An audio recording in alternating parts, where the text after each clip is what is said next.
Welcome into the In the Money podcast for KeenelandSelect.com. And our podcast this week is focusing on the big day at Parx up in Philadelphia, headlined by Grade 1 Cotillion, the Grade 2 Pennsylvania Derby, but they have an all-stakes pick 4. I'm Tom Leach, along with Keeneland's director of simulcasting, Jim Goodman, and we're going to take a look at those 4 stakes races, give you a pick 4 ticket.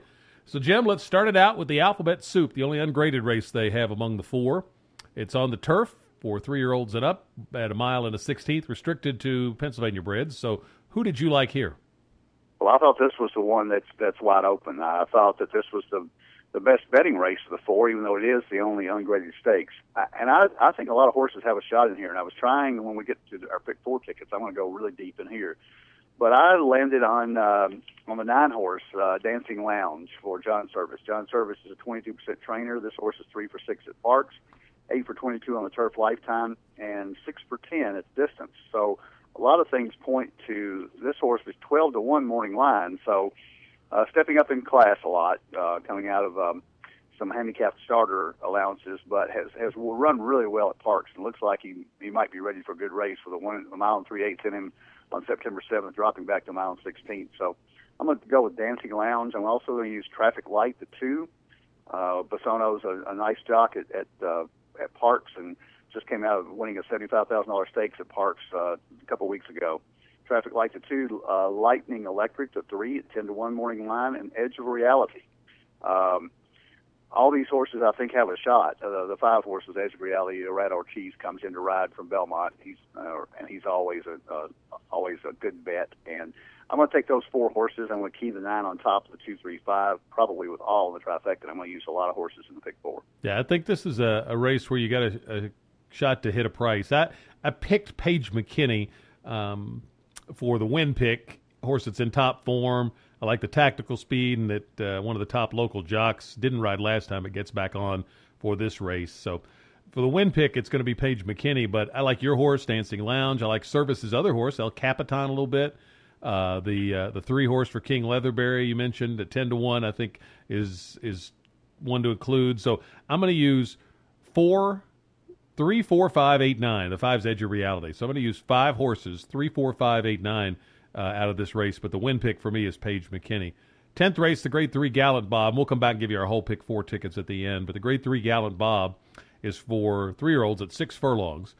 And you had Fast Anna coming out of a real impressive race up at Saratoga. I ended up taking Pure Sensation. Love the work on 9-11 for this horse, for Clement. I like the fact that Rosario takes the mount. He's a strong finisher, and I think this horse is going to have to overtake the speed in the final 16th or 8th of a mile. So I like Rosario to do that. So Pure Sensation pick for me. Use him with Fast Anna, the 6th, and the 1 Favorite Tail. What about you?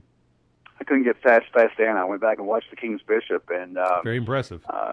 Yeah, I could have won. I mean, very easily got beat by neck by the big beast on the outside, and shortening back from 7 furlongs to 6 furlongs, and only a 4th lifetime start. A lot of upside for Kathy Ritvo. So I'm going to take Fast Anna on top. I'm going to take the chalk here. I would use Pure Sensation simply because of Clement, and turf to dirt, he's 20%. So anything that he does, he's got a shot. Goodbye Greg is a horse on the outside. It kind of worries me about Fast Anna, because if he goes with Fast Anna, I think it sets up for a closer, maybe even Prudhoe Bay for Ed Plessa. So I'm going to use Fast Anna, probably going to single in the pick 4, but with my trifectas, I'd take 6 on top of 4, 5, 7. 11th race is the Grade 1 Cotillion for 3-year-old fillies at 1 mile at a 16th, and you've got the Oaks winner Untappable, the heavy favorite in here. Can you beat her? Well, that's a good question. I've got here on my notes, logical favorite, but I got but underlined. Never been to Parx, and did the Haskell take a lot out of her? That's what you don't know until she runs this race. And I was a big fan of putting her against the boys, just simply because she's so impressive in the Oaks and in the Mother Goose, and she didn't have anything else to do with the beating fillies. So you would think she gets back with her own kind here, and she's going to romp. I got a kind of a question mark in my mind. I think Stop Charging Maria has a real shot to beat her. The Alabama, anybody that wins 2 stakes races, 2 Grade 1s at Saratoga, you've got to look at her.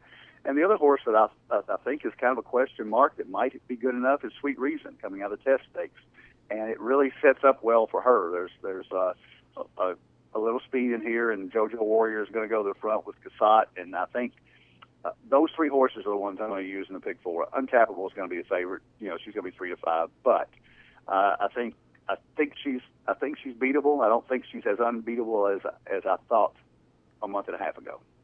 I think Untappable, I'm betting that she's just in a downward form cycle. I thought it started with that comeback race at Belmont. The buyer figure plunged about 10 points and then stayed about the same number in the Haskell, and tough spot against the boys. And I just think there's a lot of more reasons to think that she could be another mid-90s kind of effort rather than think she's going to get back up to the 105, 106 level. Sweet and maybe mid to high 90s might still win this. I'm going to try Sweet Reason.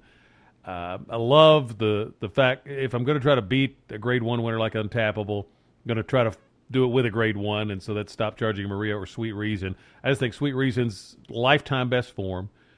I know that ideally she's better probably 7 furlongs to a mile, but mile and the 16th, I think if you're a 7 furlong mile kind of specialist, a lot of those horses can do a mile and the 16th. That's the upper end, but they can do that. And just on class, the fact that I don't like Untappable, I like Sweet Reason in here, and I'm thinking that might get a decent price because of the question marks about her distance. I would use her with Cassatt, Untappable, and Stop Charging Maria. 12th race, the Grade 2 Pennsylvania Derby for 3-year-olds at a mile and an 8th. Got the Derby winner in here, California Chrome, who drew the rail. And the question is, can you beat him? Yeah, that's a big question. I was reading in the Racing Forum this morning that Parx is expecting 3 times their normal crowd for the Pennsylvania Derby. They don't know because they don't charge admission or they don't charge parking. So it's going to be a free for all in there because they're focused on slots a lot up there, and that's what their big crowds are. But there's going to be a huge crowd Saturday. Cool story I got to tell you real quick. I saw Art Sherman here at Keeneland a couple of days ago. He came up to buy a racing for me. He had his Los Alamitos jacket on, and very recognizable, obviously. And I introduced myself to him, and I said, "What do you think?" He said, "Well, I'm a little worried about the one hole." He said, "But I'm worried about the one hole every time I draw it in every race." And he said, "But I'm really looking forward to it. He's doing well, and he's really looking forward to Breeders' Cup Classic to try to put it on Hollendorfer." So that's going to be such a great race in 6 weeks with Shared Belief and California Chrome. So, California Chrome is the best horse in the race. That's pretty obvious. He's been off since June 7th. Is he going to have him cranked for this, even though it's $1 million race? I don't know. So I would use him, obviously, as the favorite, but there's a couple of horses in here that kind of intrigue me. Protonico, the 3-horse, ran right behind V.E. Day in the Curlin at Saratoga, and V.E. Day came back and won the Travers. And then Protonico came back and won the Smarty Jones at Parx. California Chrome has never seen Parx before. That's a big deal, I think. Bayern has a lot of early speed, obviously. Just gave it up in the Travers, but if you go back, just toss the Travers as a bad effort. He's coming off the Haskell. If he goes back to his Haskell, he can win. So I think those horses have a shot. I think Candy Boy has an outside shot. The West Virginia Derby was pretty impressive with him and Tapiture. So I don't think it's a walkover. I think California Chrome is going to be 4-5. I think in the pick 4, I'm going to use those horses that I mentioned, and thinking that it's not a gift, I don't think. I think the krypton for California Chrome is when he's in a box inside of horses, like he got into in the Belmont Stakes when they didn't want to send him because of the distance, maybe. Here, mile and 8th, fresh off a layoff, I think they can send him right out of the one hole. And either, if Bayern is dead set to have the lead, then he can let him go and then just slide outside of him. If somebody were to come up, if Bayern breaks sharp and then somebody comes right up beside him and they box California Chrome in, that's how he gets beat to me. If not, then I think I'm going to pick him to get there and win, and then hope that I get a little value, hope that I can get Bayern out of the exacta and get a little more of a price in behind him, and that would be, for me, either Candy Boy or Tapiture. But I'm hoping California Chrome wins just to set up the storyline for the Breeders' Cup, and between him and Shared Belief, who's still got one more dance in the Awesome again. But I'd like to see both of them win their final preps and set up that showdown for the Breeders' Cup Classic. So California Chrome the pick for me in the Pennsylvania Derby. My pick 4 ticket, I mentioned 5 horses in the first leg. I'm going to use Pure Sensation and Fast Ann in the next leg. I'm going to single Sweet Reason, keep the ticket down, and then I'm going to use California Chrome, Candy Boy, and Tapiture in case California Chrome would run into some kind of roadblock. If you want to expand the ticket, then I would add Casat and stop charging Maria in the cotillion, and would triple the cost of the ticket. But I'm going to take a definitive stand against Untappable for the day and try to make my stand in that way. What about you? Well, my single's going to come in the second leg. I'm going to take 6 horses in the first leg. I'm going to take 2, 3, 4, 5, 8, 9. That's Traffic Light, Lightning, Electric. Paige McKinney. You taught me into Paige McKinney. Edge of Reality, and the other 2 horses that I mentioned, the Dancing Lounge, and El Capitan, the other service horse. I also had him put in there. Single was 6 horse in the 10th race, Fast Anna. I think he's the best single of the day. I'm going to use 2, 8, 9 in the 10th. I'm sorry, I lost in the 11th race. That's Sweet Reason, the horses that I talked about, Untappable and Start Charging Maria.